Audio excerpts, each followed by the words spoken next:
Time check this morning, it is 5:32, and Tattnall County is stepping up its safety efforts to slow down the spread of COVID-19. WJCL's Emma Hamilton is joining us live this morning with more on the county's new body temperature scanners. Emma, good morning.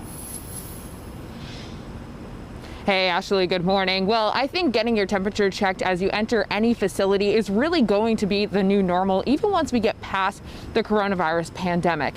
Tattnal County is taking the lead with this by installing brand new body temperature scanners across the county, including throughout the schools, jail, and county buildings. These scanners will be able to scan people in less than a second and is completely hands-free. With 21 scanners across the school district and 10 in various county facilities across the community, the hope is to slow the spread of COVID-19 with this new technology that will make temperature checks quick and easy. Now, once the coronavirus pandemic is in our rearview mirror, the county does plan to keep using these body scanners so that they possibly could prevent any type of future virus from spreading. Reporting live for WJCL 22 News, I'm Emma Hamilton.